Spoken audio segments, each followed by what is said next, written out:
Now, this save gameplay that I have here is not just for commentary, but also the cool fights that I got into that I clutched up while I was in the middle of getting all of these trophies to get the Multiversus Platinum way before Multiversus shut down. And I'm currently in the process to get the last two trophies, which were The Throne is Yours, which means that I have to win 300 match-made games, and Party Animal, which I have to play 500 matches in a party, as in I have to play 500 matches with somebody next to me, either free for all or 2v2. A shout out to Quize42. We've been playing with each other, even though it sounds wrong with me saying this, but it's more of us helping each other to get the trophies that we need from the Multiversus Platinum before the Multiversus game shuts down in May 30th. So now that we put all of that to the side and in context as to why I've been gone for almost a week now, I also do want to talk about the Xbox Multiplatform Shift that's been going on since in February 2024, where the official episode of the Xbox podcast where Phil Spencer, Sarah Brown, and Matt Booty have been very public about this, not just putting their Xbox exclusives to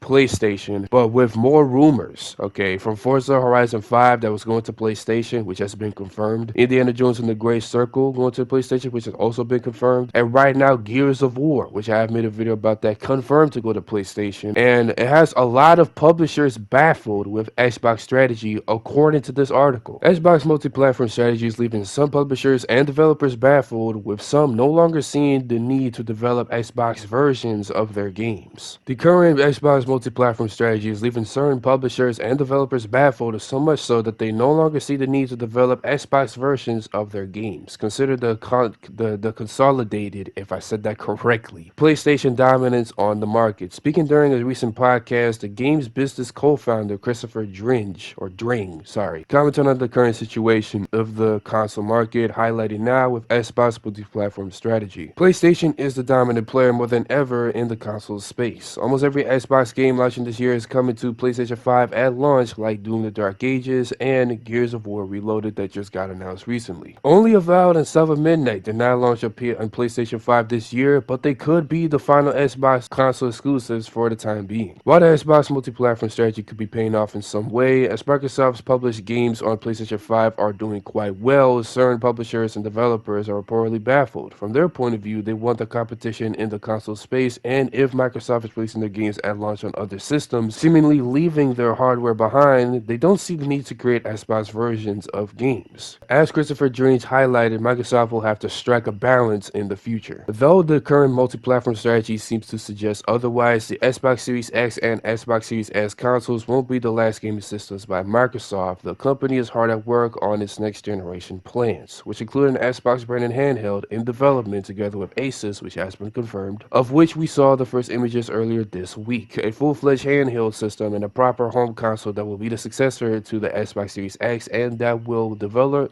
the largest technical leap to date. With the current market conditions being so challenging, however, plans could definitely change, and it will be very interesting to see how the big console manufacturers will manage to overcome all these hurdles that are making gaming a very expensive hobby. And that I do agree with starting off the PS5 and the Xbox Series X prices for $500 right off the rip. I mean, listen, I've been saving when I found out about the PS5, well, not even when I found out about the PS5, because I had a feeling it was going to be a PS5 somewhere in the future. I started saving way back in 2019, and then only in 2023, I had enough to get the PS5. It took 2019, almost 4 years. It was the summer of 2019, I think. Or spring, can't remember. And then February of 2023, I finally got the PS5. I mean, I already made a video about that. Look in the description. It's already 2 years old. On top of that, we got the PS5 Pro, which I'm well aware about the price change. I mean, the price increase. That's like a $700. Like, come on, man. And no disc input. Like, that's just the whole point of having a console in the first place. Like, no disc input. You just pay $200 more for just a graphics upgrade. I mean, for me, I don't think that's really worth it. At that point, you might as well just get a PC. What else? Oh yeah, they made the DualSense Pulse where they had PS5 headphones for like $190 or something. The PlayStation AirPods and then the PlayStation Portal, which is basically the PS5 version of the PSP, which didn't really sold so well. It's basically the PlayStation, Nintendo Switch. But yeah, and me and my little brother were talking about this, where we think that gaming, like as a hobby, is gonna be dead with how much these prices have increased. And on top of that, GTA 6 being $100 at launch. I don't think I'll pay $100 for a game of anything. I don't care if it's either deluxe or ultimate edition. It's just not even their round of money. I mean, hell, $70 is too much. Like, why could we go back to going to 50 or 60, bro? I mean, personally for me, listen, I may not understand basic economics, but I just know that the gaming industry in itself is just gonna like fall from how expensive this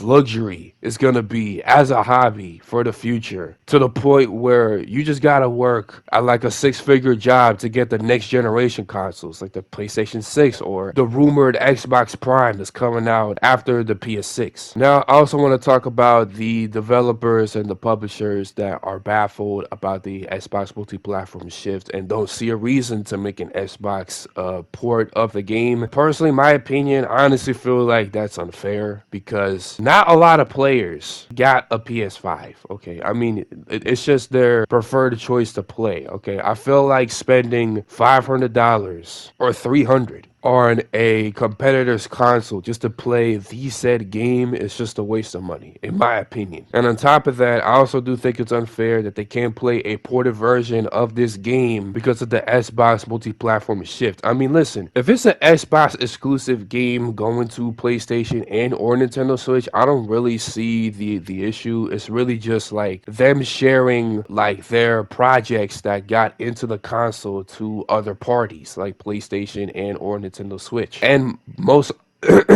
likely the Nintendo Switch too. I apologize if I stopped there. I have a sore throat. Forgive me. I don't know. I'm trying to like understand the developer and publisher side of the story. I mean, I guess they're like baffled as to like maybe I could understand what they're trying to say as in like what's the point of owning a Xbox? We could just play these games on the PS5 later in the future. But on the same token, it takes a while, to port a game, let's say on PC or on Xbox, to go to PlayStation. Like, they have to test it with the quality settings of the console first, including like testing the controls for the PS5 console next, and then port it to the PlayStation and or Nintendo Switch to make sure that is capable of handling what this console can provide for the said game that got ported to PlayStation. Now, I do want to add this before I end this video, where in the beginning of the article it says update. A few hours after the story went live, Christopher Dring provided a clarification on the statements regarding the Xbox's multi-platform strategy. And it's a tweet that he posted where he said, apparently a line I said in my podcast,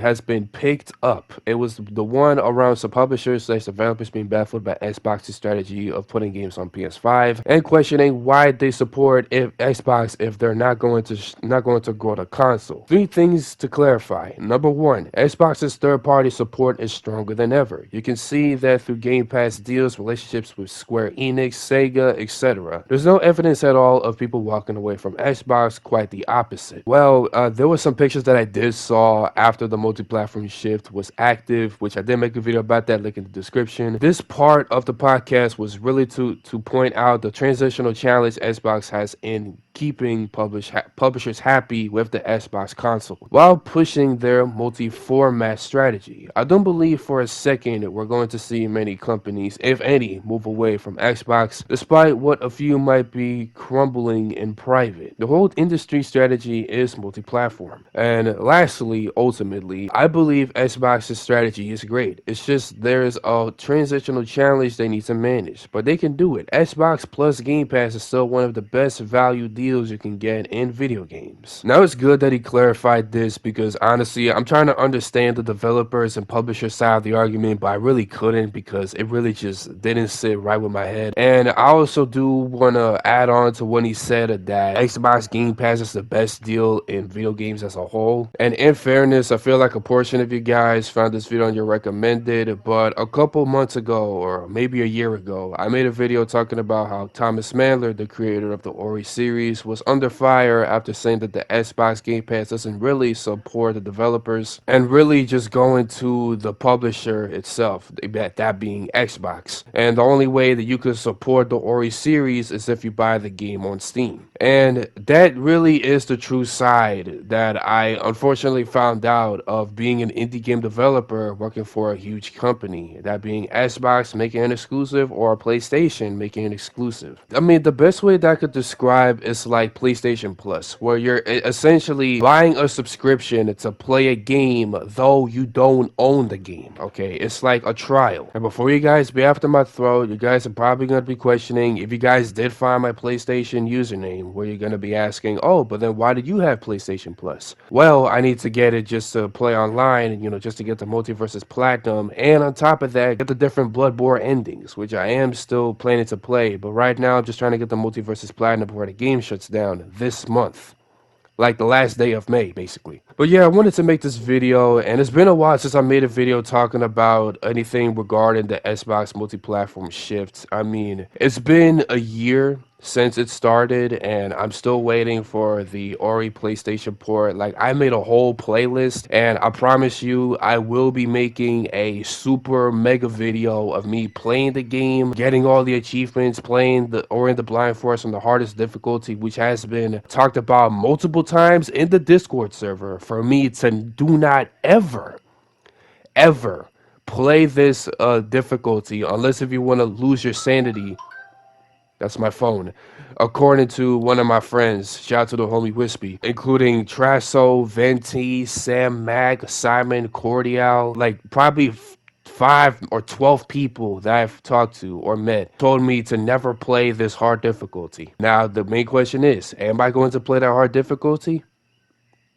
You're gonna have to wait and see. And of course, playing Ori and the Will of the Wisps and getting all of the achievements. And then after all of that, I'm gonna combine all of those videos into this one super mega passion project. And if I had to guess how long that's gonna be, that's probably gonna be like 11 hours, okay, if not 15 hours, depending on how long is the video initially and then when I combine it all. Now, it's most likely going to be longer than Corey Kenshin's one-way episode playthrough of Resident Evil Village, but that depends, like that depends if that's the not the ticket, but like my prediction of the length of the video that I'm gonna be posting. And when Ori does go to PlayStation, that super mega compilation, me playing through Ori and the Blind Forest, the campaign, getting all the achievements, playing the hardest difficulty, then playing through Ori and the Will of the Wisps, getting all the achievements, that super mega video was gonna be coming out on the Ori anniversary. Now, I don't know if Ori and the Blind Forest and or Ori and the Will of the Wisps is gonna be out on PlayStation today, but the Summer Game Fest is coming out in a couple weeks, so I'm still praying that my wishes come true, basically. And I'm sorry that I'm cutting off while I'm talking. I have a sore throat. I apologize deeply. So with all that being said, that's all I gotta say for today's video. I've been talking for way too long. With all that being said, I'll be seeing you all later. If you guys are also waiting for the Ori PlayStation port, let me know in the comments below. Let me know what are your thoughts of the Xbox Multi-Platform Shift from 2024 to 2025. How do you feel about it? I'll be seeing you all later.